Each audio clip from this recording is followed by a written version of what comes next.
एक तरफ तो जो लोग डिजिटल डिजिटल डिजिटल अध्यक्ष महोदय कहने को थकते नहीं हैं, लेकिन जब कुंभ में इतना बड़ा हादसा हो गया है तो यही सरकार डिजिट नहीं दे पा रही है। सोचिए, देश में डंका बज रहा है, महाकुंभ में लाशों को तो आप छिपा देंगे, लेकिन अमेरिका में अमेरिका जो जहाज भेज रहा है उसको कैसे छुपाएंगे। आज अमेरिका से पहली जहाज आने वाली है जिसमें भारतीयों को भेजा जा रहा है, लेकिन सोचिए, एक सावंत नाम की महिला है जो अमेरिका से आना चाहती हैं, जो वैलिड हैं, उनको आने नहीं दिया जा रहा है क्योंकि उन्होंने जातिवाद के खिलाफ अमेरिका के सिएटल शहर में कानून बनवाया था। ये भी खबर बताऊंगा, लेकिन सबसे पहले बात कुंभ की। कुंभ में एक राजस्थान के शख्स ने बड़ा खुलासा किया है। उनका कहना है कि उनको 15,000 रुपया लिफाफा में दिया गया और कहा गया कि आप चुप रहना, कुछ मत कहना, जल्द ही हम और सिग्नेचर कर दो पेपर पर और 15,000 रुपये लो और जाकर इनका अंतिम संस्कार कर दो। उस परिवार का कहना है कि 48 नंबर उनके लाश पर लिखा हुआ था। सरकार कह रही है कि 30 मरे हैं, लेकिन सरकार सही आंकड़े बजाने के बजाय लोगों पर एफआईआर कर रही है कि कौन लोग इसके बारे में खबर लिख रहे हैं ट्विटर पर, किन किन लोगों पर एफआईआर हुआ है वो भी बताएंगे। नमस्कार, मैं शंभू कुमार सिंह और आप देख रहे हैं नेशनल दस्तक। तो सोचिए, कुंभ में एक से एक खबर आ रही है। क्या सचमुच सबों को छुपाया गया है? इसको लेकर राज्यसभा में एक बड़ी बहस हो गई। खड़गे ने कहा कि कुंभ में मारे गए हजारों लोगों को मैं नमन करता हूं, उनको श्रद्धांजलि देता हूं। उसके बाद सोचिए, स्पीकर जो उपराष्ट्रपति हैं, राज्यसभा के स्पीकर, उन्होंने आपत्ति जता दी। इसके बाद खड़गे ने कहा कि मुझे ऐसा लगता है कि जो सरकार ने आंकड़े दिए हैं उससे ज़्यादा लोग मारे गए हैं, सरकार इन आंकड़ों को जारी करे। अभी मुझे दरभंगा से एक शख्स का फ़ोन आया जिसने आरटीआई लगाया था कि 48 घंटे के अंदर जवाब दें कि कुंभ में कितने लोग हताहत हुए हैं। इस पर भी कोई बात नहीं हुई है। सरकार अभी भी 30 के आंकड़े पर डटी हुई है। वहीं TV9 के खबर के अनुसार 49 लोगों 48 नंबर पर एक शख्स मिला जिसको 15,000 का लिफाफा दिया गया और कहा गया कि आप अपने परिवार का अंतिम संस्कार कर लीजिएगा। उस शख्स का कहना है कि उनके शव पर 48 नंबर लिखा हुआ था। वहीं आपने तमाम मीडिया रिपोर्ट्स देखी हो कि कई जगह भगदड़ हुई थी, झूसी वाली भगदड़ की भी सामने आ रही है। तो सवाल है कि सरकार क्यों छुपा रही है? ये सबसे बड़ा सवाल है जो सोशल मीडिया पर वायरल है। और उसके बाद लगातार लोग आरटीआई डाल रहे हैं। खुद एक पीड़ित परिवार TV9 के हिसाब से कह रहा है कि किस तरह से उनके परिवार के लोगों को इस तरह से दिया गया है। तो वो परिवार जो है वो कह रहा है कि 48 नंबर का है। तो सोचिए, ऐसी भी खबरें आ रही है कि किस तरह से लोगों को शवों को छुपाया गया है और लोगों को भरोसा नहीं हो रहा है, और इसी को लेकर लगातार लोग बोल रहे हैं, समझ रहे हैं। तो ये सबसे बड़ी खबर है जो आज भी बनी हुई है कि क्या सरकार शवों को छुपा रही है। सबसे बड़ी खबर है जो सोशल मीडिया पर वायरल है।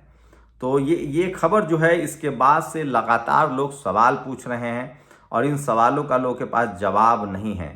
तो आप कल्पना कर सकते हैं कि किस तरह से। उसके बाद सोशल मीडिया पर एक वीडियो वायरल है।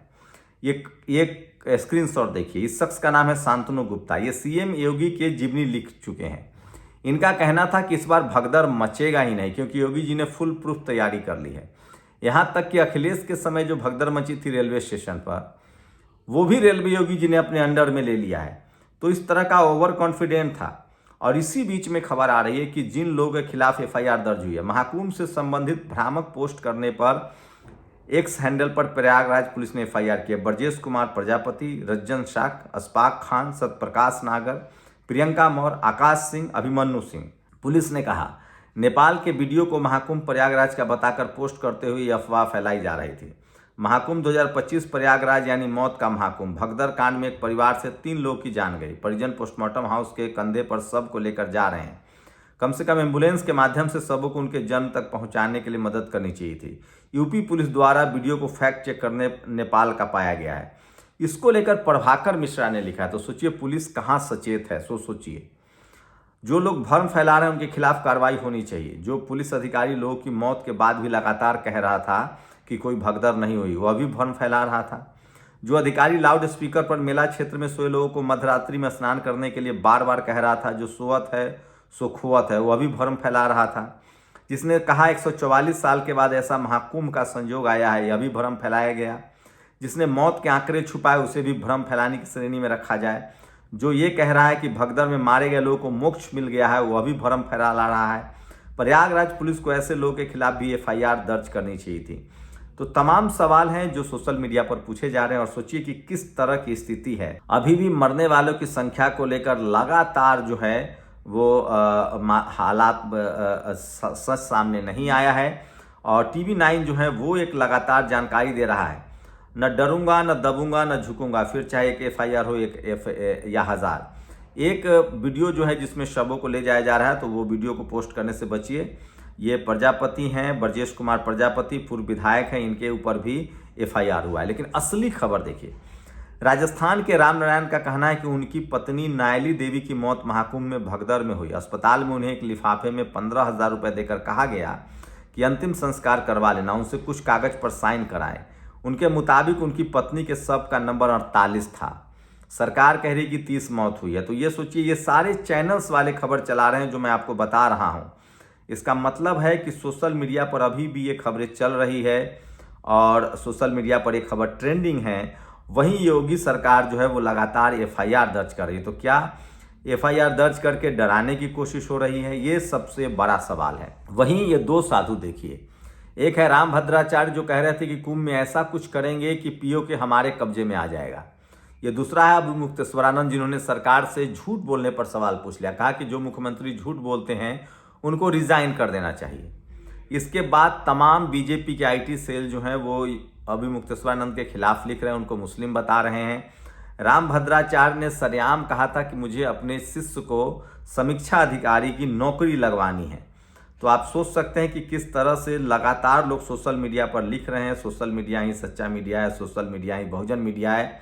और खासकर जो शोषित वंचित समाज के लोग हैं उनकी खबरें तो सोशल मीडिया पर आती ही नहीं है।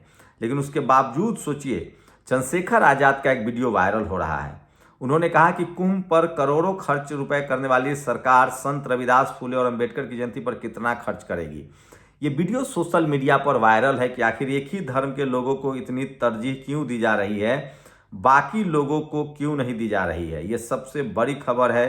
क्या सरकारी पैसे पे एक ही धर्म का अधिकार है? दूसरे धर्म के धार्मिक आयोजनों पे अभी कुंभ में 7,500 करोड़ रुपए खर्च किया आपने। आप रविदास जयंती पे कितना खर्च करेंगे?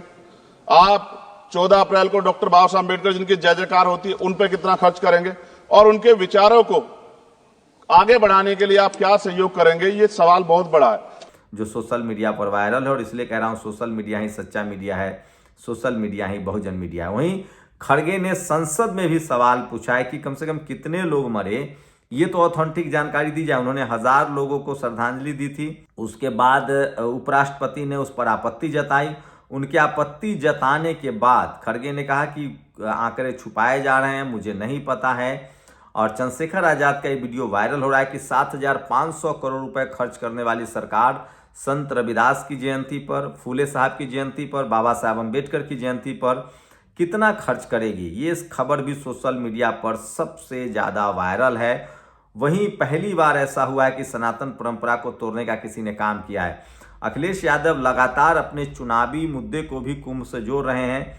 तो कुंभ की खबर जो है वो अभी भी यूपी सरकार के लिए गले की हड्डी बनी हुई है। सरकार की कोशिश है कि सोशल मीडिया को कंट्रोल किया जाए। तो वहीं सोचिए, रिपोर्टर महाराज जी कैसी व्यवस्था है। साधु महाराज, तुम लोग गलत आदमी हो, अंदर बाहर सब गलत सूचना देता है। न्यूज 18 के इस रिपोर्टर ने तुरंत वहां से माइक हटा लिया जब एक बाबा ने इस तरह की बात कही है। तो कुंभ की खबरें जो हैं वो लगातार सोशल मीडिया पर वायरल हो रहा है।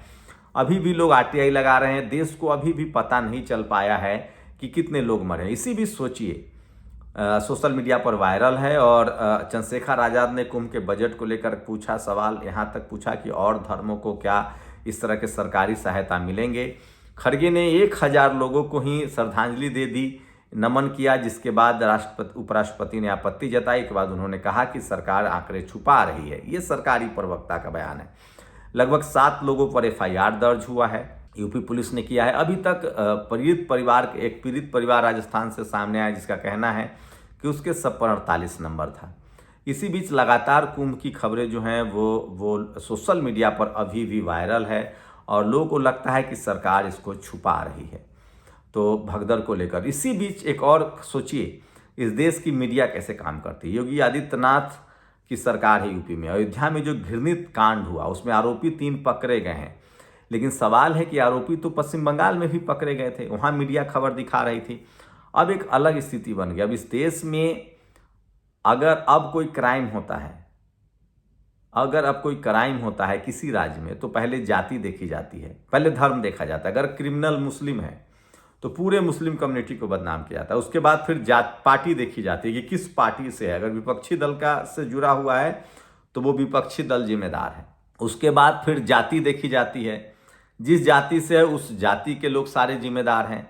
सरकार की जिम्मेदारी कोई नहीं कहता है, लॉ एंड ऑर्डर को लेकर कोई बात नहीं करता है। तो ये सबसे दुखद है और सबसे चिंताजनक है। तो सोचिए देश के हालात किस तरह से हो गए हैं और अब सरकार की कोई जिम्मेदारी नहीं है। सरकार की जिम्मेदारी फिर से तभी होगी जब शोषित वंचित के लोग मुख्यमंत्री होंगे, गैर बीजेपी की सरकार होगी, तब ये मीडिया सरकार से सवाल पूछेगी। फिलहाल अगर कहीं कोई क्राइम होता है तो सबसे पहले धर्म देखा जाएगा। अगर मुस्लिम नहीं निकला तो ठीक है, फिर जाति पार्टी देखी जाएगी। अगर विपक्षी दल नहीं निकला तो भी कोई बात नहीं, अगर फिर उसके बाद जाति देखी जाएगी। फिर जाति नहीं निकला तब अंत में सरकार की जिम्मेदारी नहीं होगी, जहां जहां बीजेपी शासित राज्य। हाँ, मीडिया के लिए बता रहा हूं मैं, मीडिया की नजरों में। और जहां जहां गैर बीजेपी की सरकार है वहां वहां सरकार की जिम्मेदारी मानी जाएगी, लॉ एंड ऑर्डर को फेल माना जाएगा। आप लोग अपनी राय जरूर दीजिए। शुक्रिया। नेशनल दस्तक की आपसे गुजारिश है कि अगर इसको बचाना चाहते हैं तो नेशनल दस्तक को सब्सक्राइब करने के लिए रेड कलर के सब्सक्राइब बटन को दबाएं, फिर बेल आइकन की घंटी दबाएं। नेशनल दस्तक को बचाने के लिए बहुत जरूरी है कि हर खबर को शेयर करें, लाइक करें, कमेंट जरूर करें।